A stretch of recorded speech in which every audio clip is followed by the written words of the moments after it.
The Ups the Right Music channel. I am your host for this live stream tonight, Mike McWilliams, and I want to thank each and every one of you for taking the timetable thing, and spending a little bit of yours with me is greatly appreciated. I always start out by saying that. So thank you guys so much for showing up tonight. This pre-Thanksgiving holiday live stream, I guess we could call it another title for it. I hope you guys in the United States, and if you're expat like me in the rest of the world, are trying to enjoy your Thanksgiving holiday coming up here. I always like to start off by talking about things that are going on here at Upstairs the Right Studio. Honestly, nothing, which is a good and a bad thing, but really nothing going on this since we last spoke on Sunday night. I took my Tokai SD50 down to Fern. I haven't seen him in a while. So I took it down to him to take a look at the pots because they were a little scratchy. And we determined that, old things get a little scratchy. So no need to change the pots. Really wouldn't want to do that. It's all original. All the wiring, nothing's ever been unsoldered or resoldered. All the connections are original. So, and it sounds okay. There's a little scratchiness in the tone pots, but once you get it set, it doesn't really matter. I usually keep my tone pots on Strats in certain set positions, just like on Les Pauls. I'm not a real tone knob writer. Once I got a tone that I like, I pretty much keep it there. But he and I had a good look inside of it, and it was interesting. I have to say that I'm very, very, very happy to have it. All right, let me do a little bit of adjustments here. Ben, hey, how you doing, sir? Welcome to the live stream as always. Thank you so much for showing up, Ben. Yeah, I guess I'm going on over here with my second monitor. Well, anyway, I can see that, at least I can see the chat here on this screen, so that'll work. And my eyes aren't that bad yet that I can't read it, but they're getting there. So, yeah, guys, and I've had a little bit of time today to kind of screw around because I wasn't really doing today and tomorrow. I really took off to try to just do nothing. I kind of let go of my American traditions in the last 2 or 3 countries that I've lived in, but now that I'm kind of settled here, I'm trying to adopt them back again. So trying to get back into the Thanksgiving holiday mode. Doing a little cooking actually. I'm actually not a bad cook. And stuff like that. So I'm enjoying it right now. I am doing fine, sir. If you're not a bot, I say, well, even if you are a bot, welcome to you. Welcome to the live stream. We're getting a lot of bots. It's about 50-50 mix these last few ones. So that's all that's been going on here, but I got a chance to kind of screw around with my pedal board. Where I am running, not a bot, I see. I am from India, but now I'm working in Dubai. Hey, been to Dubai, nice, if you like the heat. I had a little bit of a 2-day layover there once. Hello to you too. Nice to see you all to the live stream. Thank you guys so much for showing up and for joining into the chat here. Thank you, I appreciate it. Hey, Devon. So, yeah, guys, this is the Upstairs to the Right music channel. If you're new here, I am a writer, producer, arranger, musician, performer, and have a lot of experience in the music industry. And I like to talk about different aspects of it, especially when it comes to music gear, because I've been kind of a gearhead since 13, maybe I'd say. And I'd like to share a little bit of that experience on this channel regarding that and some related subjects, sort of around the buying and selling of gear as well. And tonight certainly is a subject that is going to touch on the buying and selling of gear, particularly the psychology that they use. Now, what I'm going to talk about doesn't just extend to guitar gear, and that's what this channel is about. But it extends to anything that you buy because it's used just about everywhere. Where are you from, sir? I am from just about everywhere, it feels like. Used to be from California, but that seemed like at least 5 or 6 lifetimes ago. When did you do your last stage performance? In my last stage performance was in Singapore. There was a house band that I would join in regularly at a local bar. So I would grab my guitar and go down there and perform with them. And did a lot of jazz. I was going through a jazz period at that time, so a lot of jazz covers. But that was 2017, 18. I'd like to say was the last time I performed. So there's that. So let's get into that subject, touching upon the buying and selling of instruments. Have you guys ever wondered why some guitars are priced like luxury cars?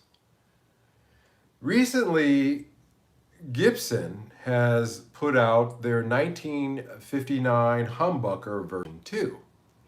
And I could not resist taking the time. I'd love to come to Dubai to perform sometime. That would be great. That'd be awesome. I really, honestly think that it bears discussion, but not in the way that most people talk about it. When they see 1,000, and by the way, these are, again, just like Version 1, these are $1,000 guitar pickups. Now, that to even somebody who doesn't know a thing about guitars sounds like a lot of money for a set of guitar pickups. Just the pickups, not the guitar. Guitar sold separately. Mr. Rogers in the house. How you doing, sir? Welcome to you. Glad you're here, man. Yeah, so, but, you know, when most people look at those, they say, well, or that's crazy. How can they charge so much? They're ripping people off. Or they'll say, hey, man, if you can't afford it, then, you know, don't even worry about it. It's not for you. Usually those are the two arguments that are presented whenever stuff like this comes out. And I think that both of those arguments actually kind of miss the point. They kind of miss the point. And tonight, I want to talk about what the point is. The title of tonight's discussion is Price Anchoring in the Guitar World, the truth behind the 10,000 plus dollar guitars. And I'm starting off using these Gibson humbuckers as just a way of setting the stage, so to speak, just so that I can get you guys to get on the same page with me. And I think that these 1999 Humbucker Version 2 are prime examples of price anchoring. And price anchoring is a psychological strategy to make other pickups seem like a bargain. Okay. Now, my favorite set of Gibson pickups are the 490 and the 498 R&T. And I love the sound of those. They're Alnico 5 pickups. They have a deep growl in the bridge position, and they'll set you back about $300 US. About $300 US for that. Just a set of pickups we're talking about. But compared to these new Gibson Version 2s, they seem like a bargain. You guys understand that?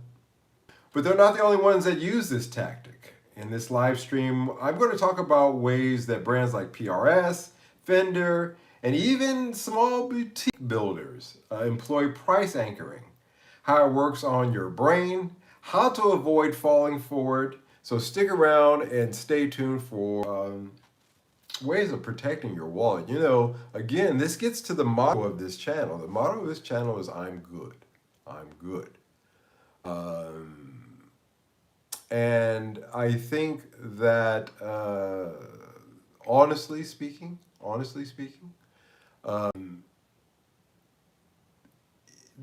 you really have to know these tricks that they employ in order to not let it affect your wallet.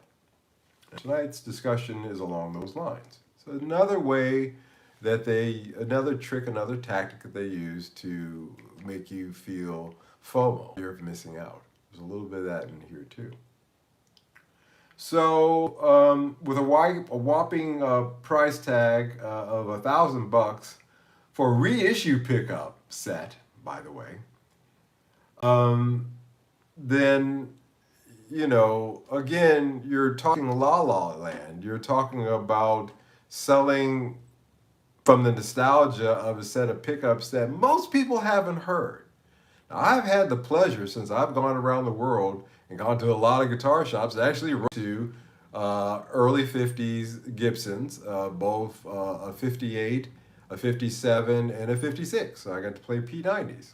I think I showed that on one of my regular content videos in a shop in Japan, interestingly enough. And so I know what real PAFs, sound like. I would still prefer to have that 490, 498 set. Because it is a fantastic tone. It is but one tone. It is a 60s tone. It is not a 70s tone. Okay. So let's break down, by the way, let's get back into price anchor. I'm starting to get into tangents here. But I want to give you examples from Gibson, Fender PRS, how they use this tactic, and how you can outsmart them at this trick. Now, price anchoring is when brands introduce a very high-priced product to make other items in their portfolio seem reasonable or even cheap. It's all about manipulating our perception of value. I always talk about that quality, that price versus value. What are you paying, and what kind of value are you getting for that? And they're aware of this, so they're going to try to manipulate that as well. Your perception of value in this case. I'll give you an analogy. Say you're sitting at a restaurant and you get the menu and they have a $50 steak. And you got yourself and your date, and you're thinking to yourself, holy crap, I hope she doesn't order steak. Because you know what side of the menu that is. I'm sorry.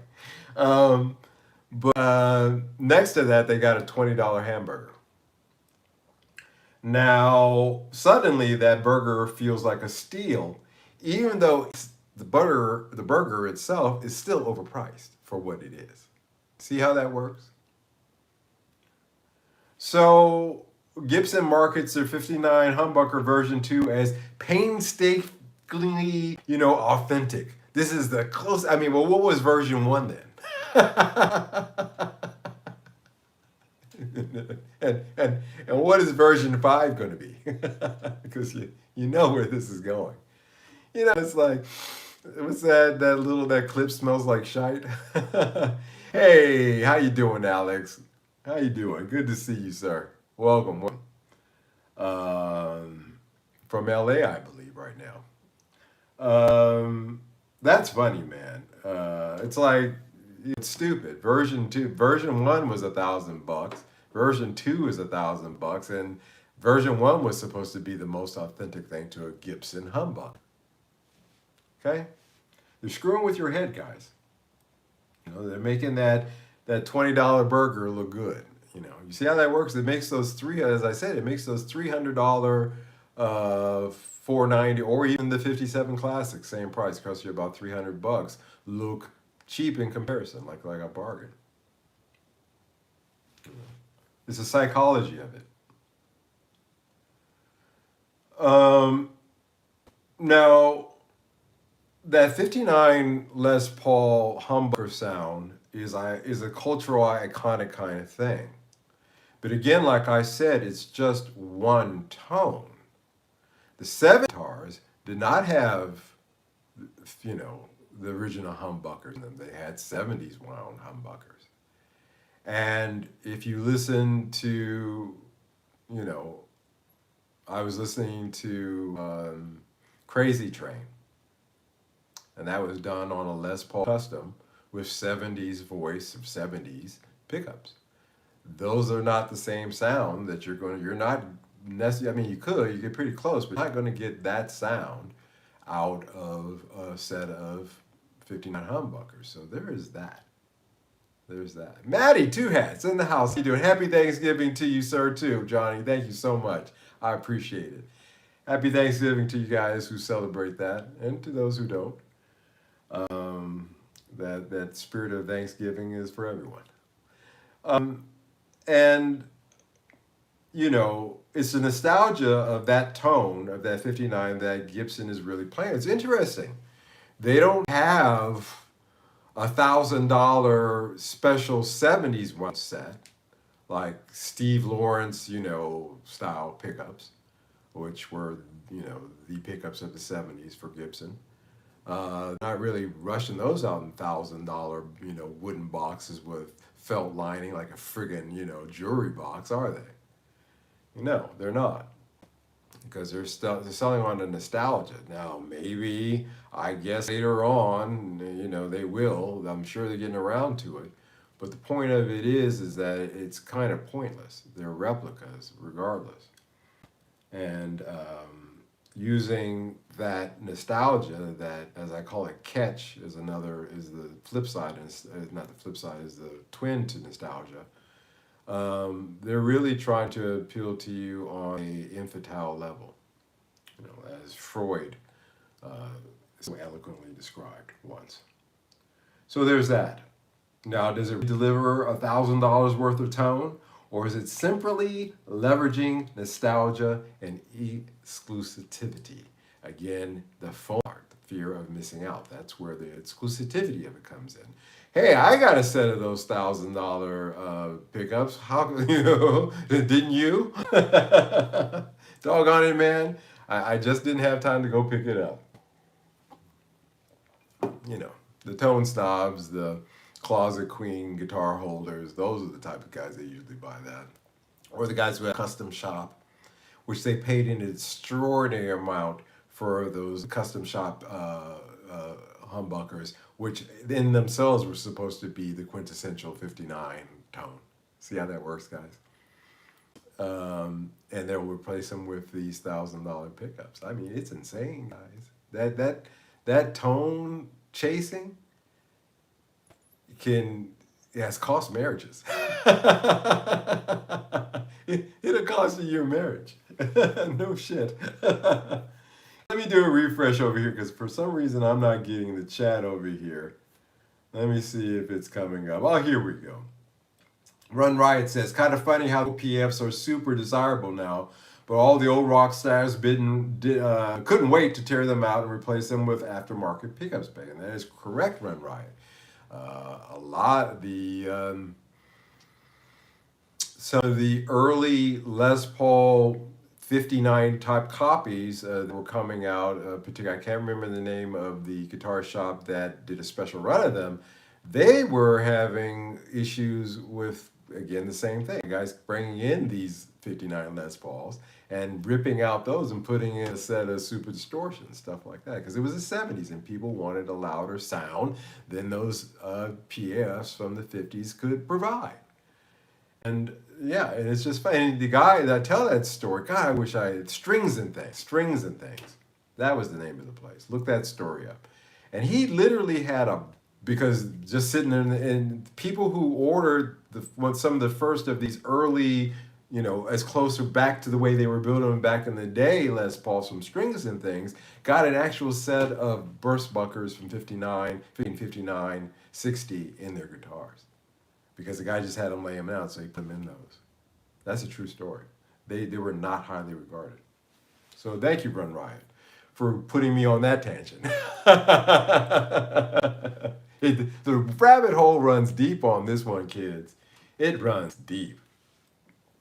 Now, let's talk about Fender Custom. Let's talk about guitars and how they do this. Now, Fender's custom shop master built guitars can exceed $15,000. In comparison, their American Ultra line at $2K feels attainable, even though it's already, in our opinion, you know, we've talked about that premium price. You got, well, because I only have this American Ultra now. I think I need to step up a master build.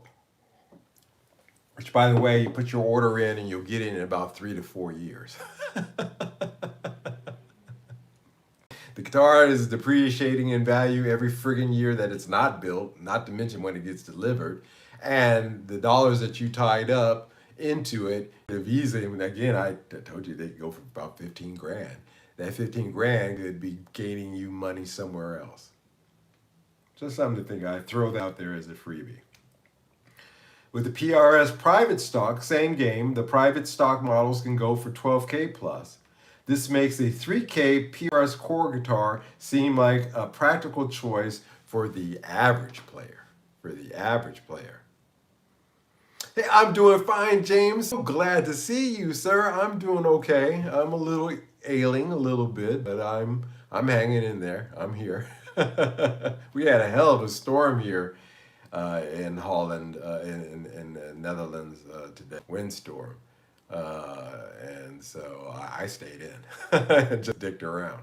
There's no way I was going to get a tree falling on my head. It's just I'm not going out like that. So I'm doing fine. So Fender does it, PRS does it. What about boutique builders? You would think, oh, those guys, they got a margins they're working on, this, that, and the other, but not necessarily true.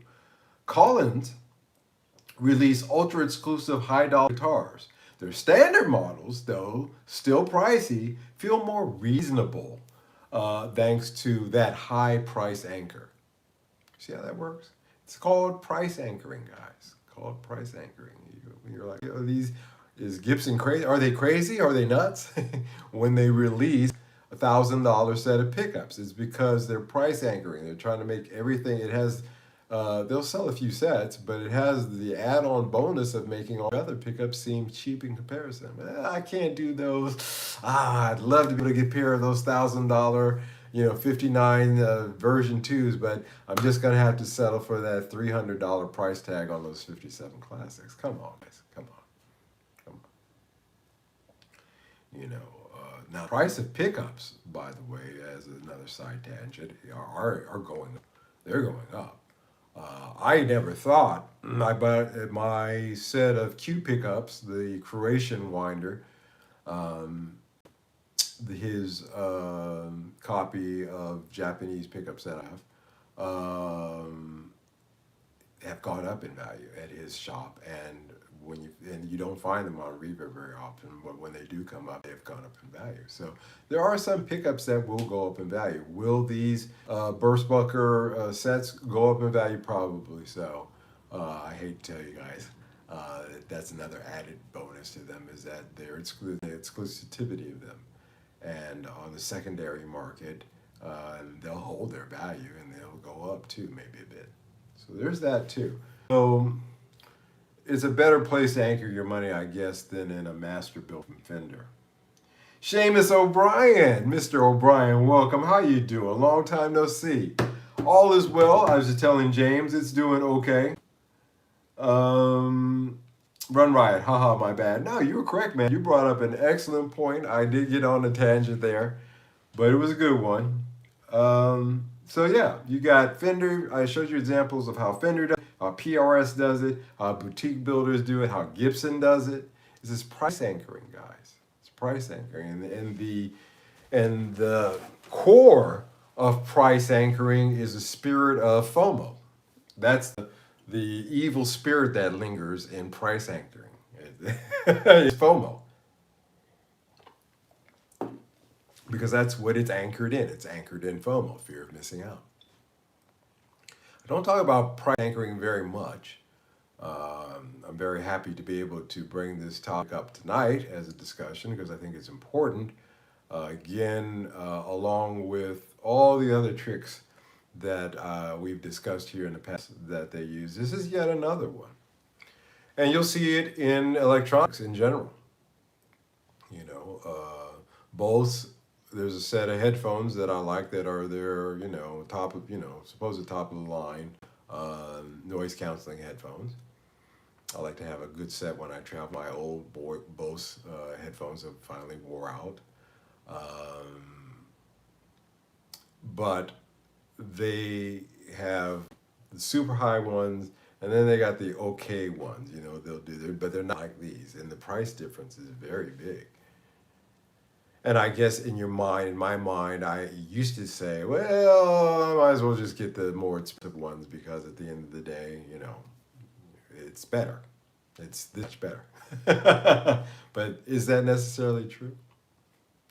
And getting away from both, is there other competitors that make a unit as good as their most expensive one at a cheaper price? I'm willing to bet yes.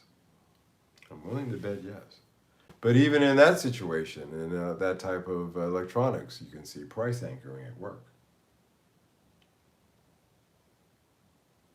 Some great quality pickups, Northern Tifter says. Um, well, I'm not taking away from the, if that's what your meaning there was, I believe it was.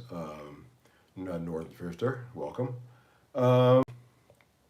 Not taking away from them, but are they any better than the set that you get when you get a custom shop Gibson? Are they any better than if you were to get a set of 57 classics for much cheaper? You know, there's a lot of there's so much smoke around it that it really clouds the issue that, you know, there's the tone issue that I brought up there briefly, but what are we talking about with that price gap? Mr. Watson in the house. Hey, better late than never, Mr. Watson. A happy Thanksgiving to you. I am so glad that you guys have showed up. I see 13 people showing up here so far in the live stream. It goes up and down, but I only see 9 likes. Hit those likes, guys. Hit that like button. I do appreciate you watching this live now or in the rerun. Don't forget to hit the like button, guys. I appreciate it so much. It also lets me know who's a bot and who's not. Who's a bot and who's not. There you go. Sorry, meant to say anyone can make great pickups. There's nothing mysterious about it. That's right. Once you know, if you know, I think that if you really, really seriously want to get that kind of sound, that 59 sound, and you don't want to give Gibson $1,000, then I would give $800 to Throwback. I couldn't believe it when I looked it up, but yes, that's how much a set of Throwbacks will cost you now. But Throwbacks have the original winding means. He bought 2 of them from the old Gibson factory that they made those original PAFs on. And he has studied and he's making them exactly the same way that, you know, and it's $200 cheaper. Take your wife to dinner with the money that you can say, honey, I saved so much on those pickups, I'm going to take you out to dinner. Yeah, that'll save your ass for spending $800 on a set of pickups. But if you're going to go down that route, you want the best out there, the creme de la creme, those are Throwbacks. And I don't care what, I don't even have to listen to these Gibson version 1 or 2 to tell you that the Throwbacks are going to be far, far, far superior and for $200 less. So again, there's competitors out there that are doing just as good, just like in the Bose case. I speculated, I'm sure that there is, but in the case going back to these pickups, yeah, there's competitors out there that are doing it better and for cheaper. That's no kidding. That's an honest, take it to the bank statement. So there's that. Know your market, guys. Research the actual cost of components and craftsmanship. I just told you the price of several things because off the top of my head, I know the basic price are going for different pickups. In that Tokai SD50 that I really want to keep for myself, that I am, I'm not going back on that. I don't care what deal is offered me for it. I'm not going to let it go. But those pickups from 1978 in it are production model pickups of a 1954 Strat. And they sound fantastic. They sound like what a lot of modern boutique winders are trying to achieve, the sound they're trying to achieve. So why would I think to replace those pickups? You know, that tone chasing thing has really got me looking at the cost of components and craftsmanship and understanding. I was reading when I was standing up about those Tokai Strats. I was reading forums. The guy said, "Oh, I just got a 1979 ST whatever," and the first thing he starts talking about is, "I'm going to change the pickups. I'm going to put a new bridge in it. I'm going to do this." I'm like, "What the hell, dude?" The Japanese, when they built those guitars, they really had, it was set back in the 70s, there was no EPA, so they could put materials in there that are not even legal today. And that's for real. Same thing, by the way, with those Gibson pickups. They can't make them the way they used to because a lot of that materials, the magnets don't exist because the magnets that they used, the manufacturer of those magnets went out of business. But I digress on my digression. But those Japanese craftsmen at Tokai took apart a 54 set of Strat pickups and they to the wind, to the bobbin, to the materials, and they recreate them even in that production pickups I have in there. So why would I replace those? See, that tone chase has got me to recognize quality and craftsmanship. And why would I, buy a set of production modern Fender pickups to replace a set of really well thought out vintage pickups? You know, and a lot of guys were taught doing that. And I couldn't believe it when I read that in the forums. And people in the forums said, "What are you doing?" Well, if you take them out, one guy wisely said, "Well, you take them out, put them aside, don't sell them, keep them, because you're going to need it when you sell it, if you do." And they're fine pickups. I don't chase tone anymore. I'm not interested. Guitar sounds good. If I plug it in, it sounds good, and the pickups work for me, then that's it. I'm not thinking about going out and buying a set of pickups for that guitar. I wouldn't do it. It would be silly because I recognize the components that they can't even make those anymore. They can't make those pickups anymore, even in that 78 Tokai. They do it not at a price that would attract people, most common players, and the craftsmanship behind it. Now, a 10K guitar often shares many materials and processes with guitars that cost far less. There are Les Paul standards, not custom shops, that have excellent wood, same woods that they're using over in the custom. I reach back in time and go into the 80s and the 90s during the good wood era, but you can find Gibsons with wood quality just as good as you would get out of the custom shop. So why the big markup there? And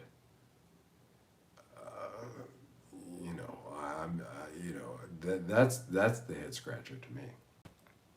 Because again, going back to components and craftsmanship, there's a big similarity between a custom shop Gibson and one of the 90s, let's say, nice Les Paul standards, the nicer ones. So ask yourself, does this guitar or pickup provide something truly unique to my playing? Does it? I think it was mentioned earlier, people were saying, hey,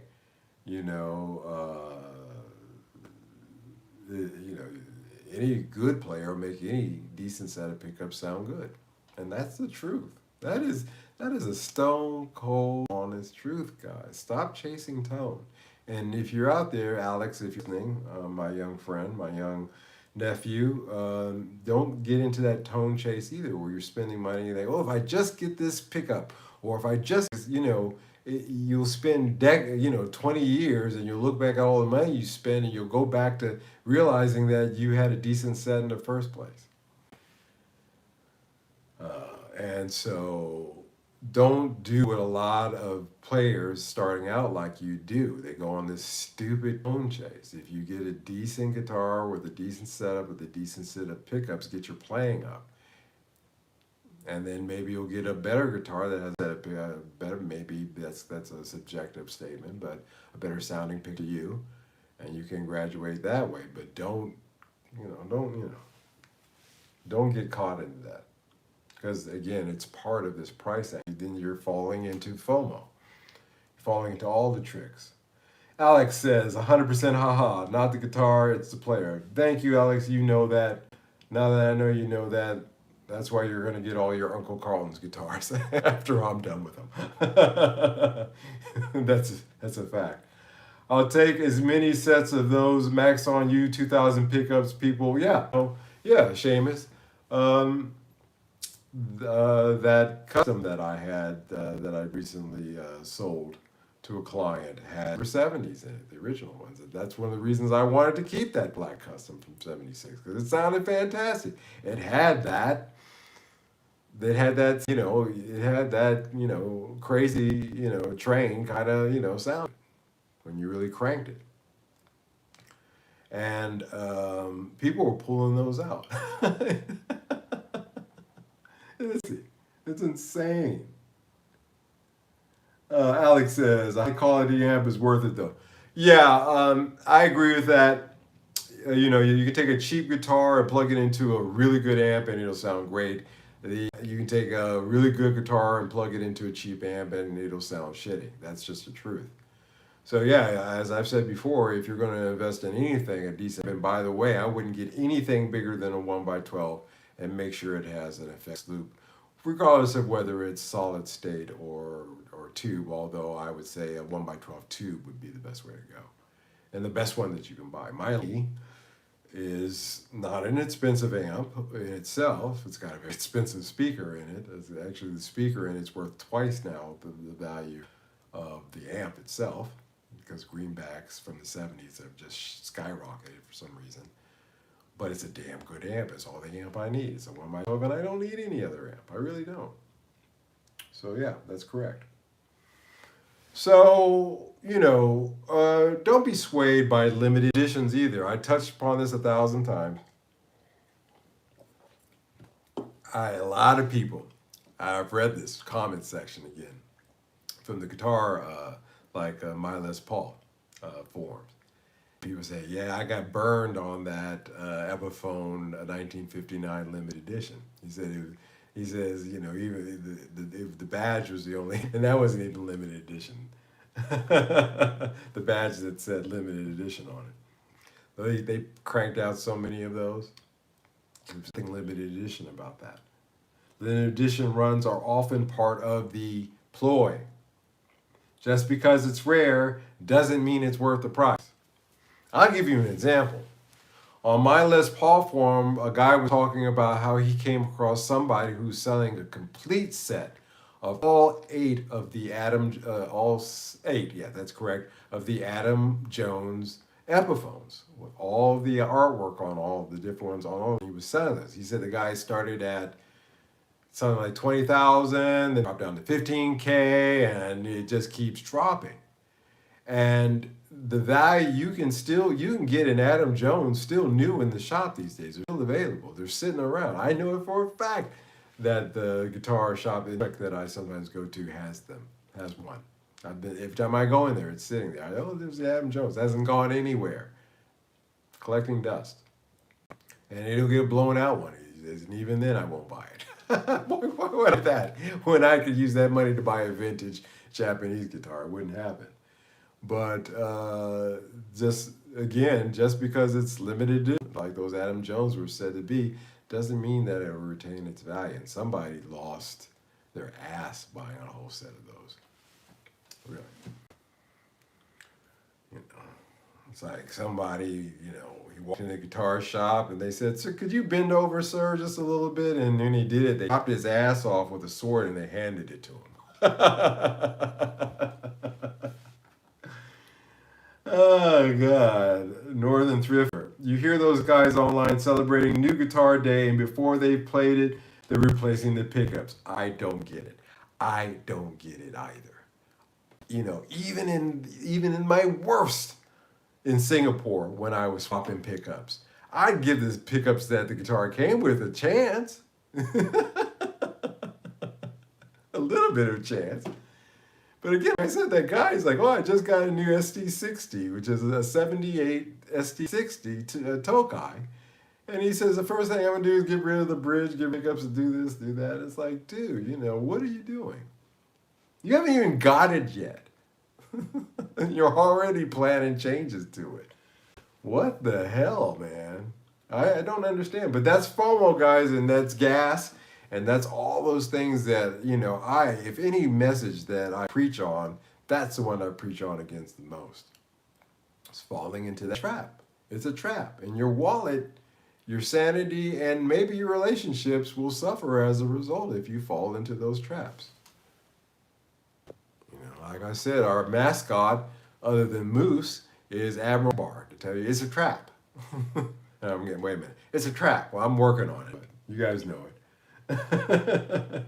If you're set on a high-end brand, the used market can save you thousands while still delivering premium quality.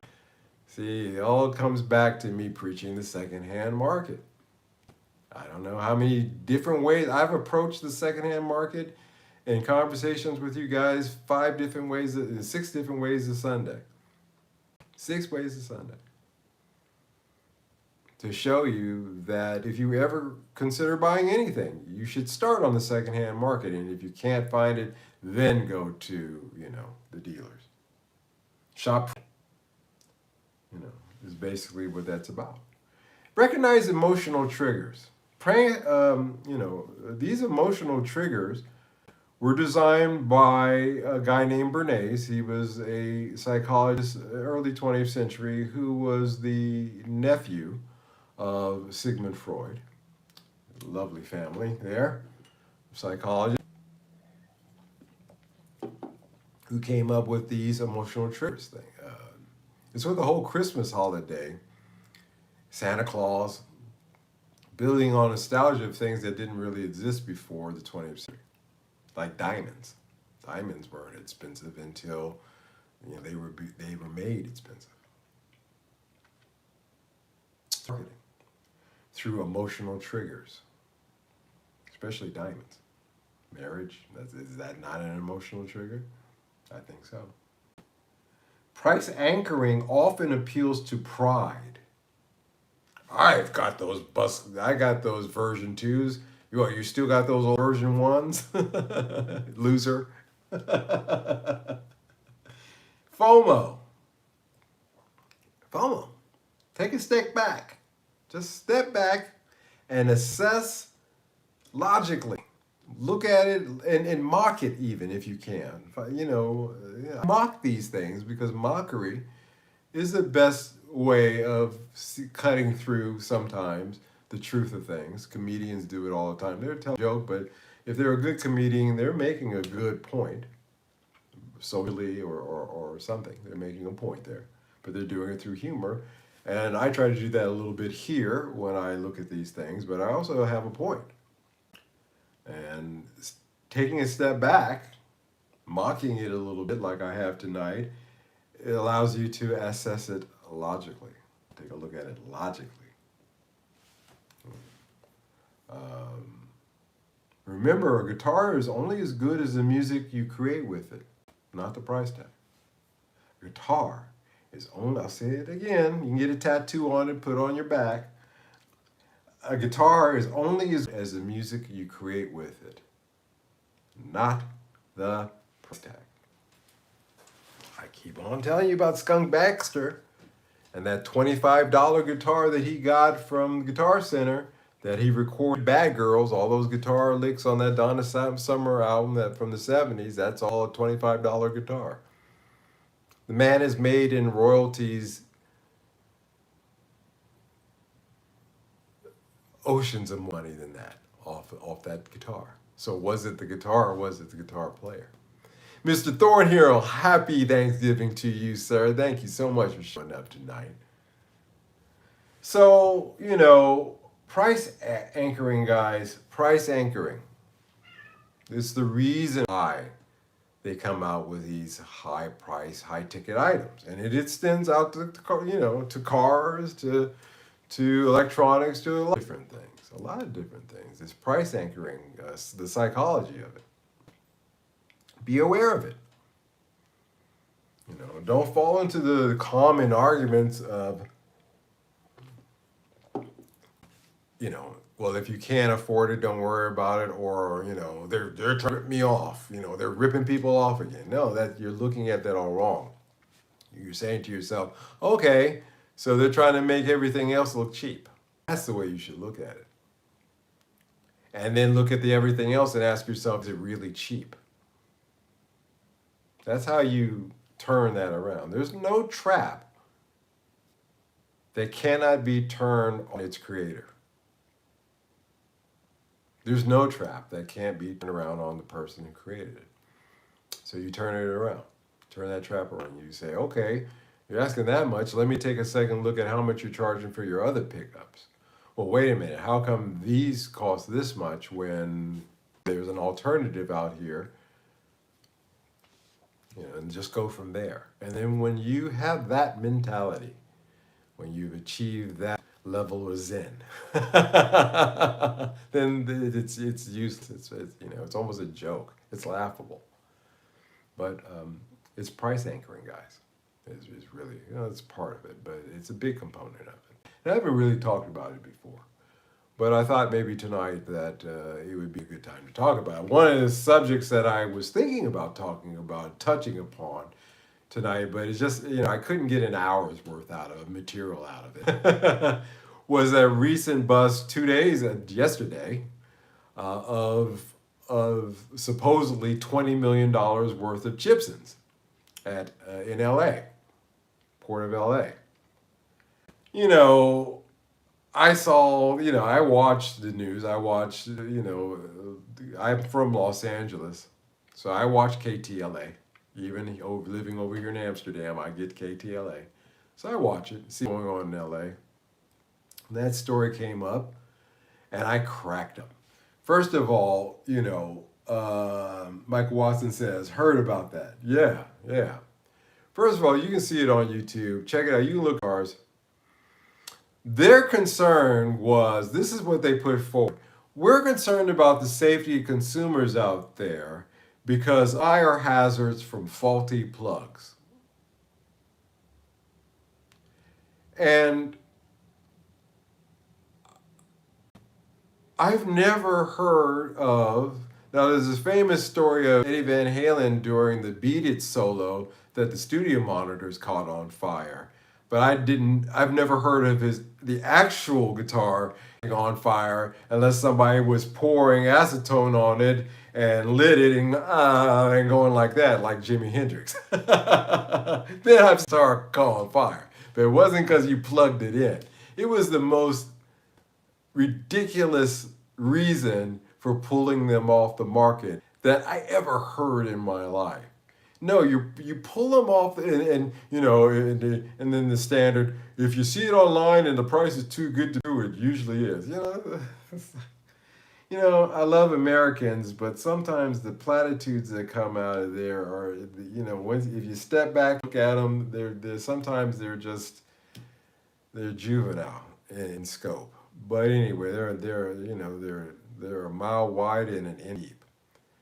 But in terms of their wisdom. Ridiculous reason. You pulling the Gibsons off the market because, and then there was a Gibson spokesperson there. She was just the CMO. Yeah, the CMO. She was our CFO, sorry, the CFO. She was just beaming.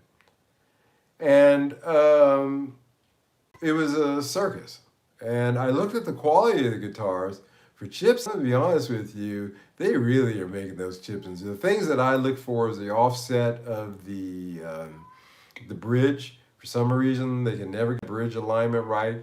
The knobs, the placement of the knobs, they can never get the knobs correctly in terms of place, things like that. And there were a few of them that were actually pretty close. But the reason you want to get those off the market is because you don't want to flood the market with a bunch of bullshit counterfeits. Because when some cat goes out there to buy a Gibson legitimately, and he buys a Gibson, takes it home, he plays it for years, he passes it on to his kid. His kid takes it down to the shop to get it appraised. They're like, this is a $200 Gibson, kid. You know, your dad got ripped off. Does it take away from the enjoying of playing it? I gave it playable. I guess not, but it's still it's theft on a lot of different levels. And if you're scummy enough to order one of these, okay, that's the strong word. Scummy is a strong word. If you are morally bankrupt enough to buy one of these, and that's, but I'm carrying on from Michael with China Guitar Skeptic. He's gone now, so, and those are the words that he used, so I'll adopt them. Don't do it. Don't do it. The chips and burst, yeah. Northern Thrifter says Mark Agnesi was seen crying later that day.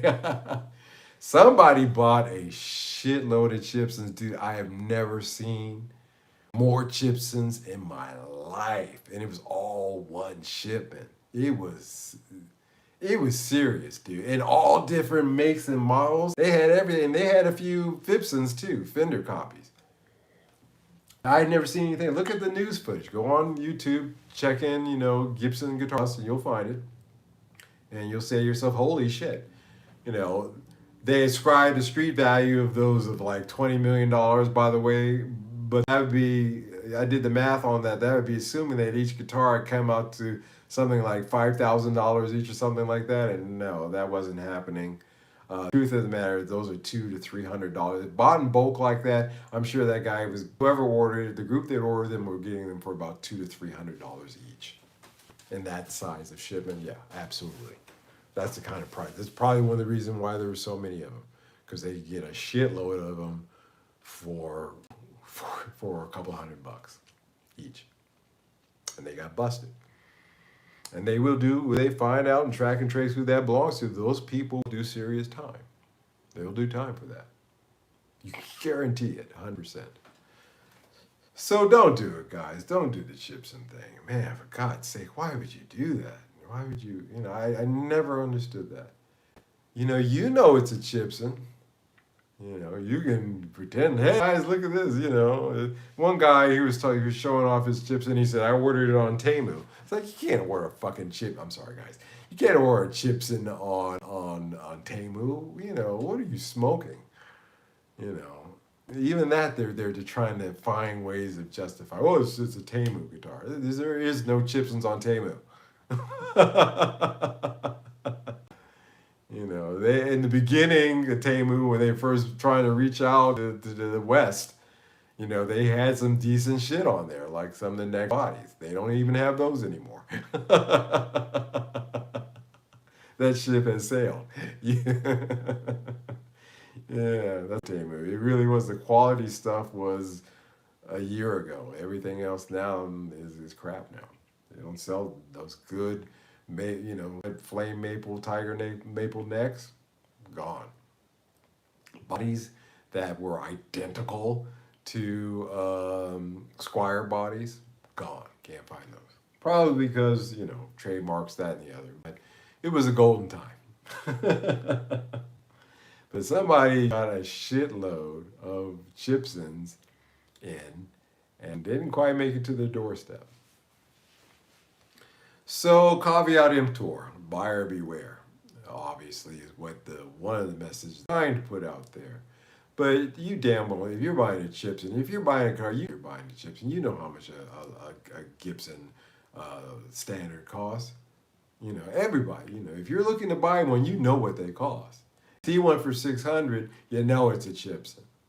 It's especially look the way those did, as beautiful as those look. You gotta know you're buying a Gibson. And again, like I said, how can you live with yourself? You show all your friends, you're sitting there playing it, it's a fake. So who you fooling? Who you really fooling in the end? If you're not fooling yourself, then who you fooling? So don't do it. And again, like I said, the moral aspects of it are just too far off the charts to even consider buying one of those. So that is price anchoring in the guitar world.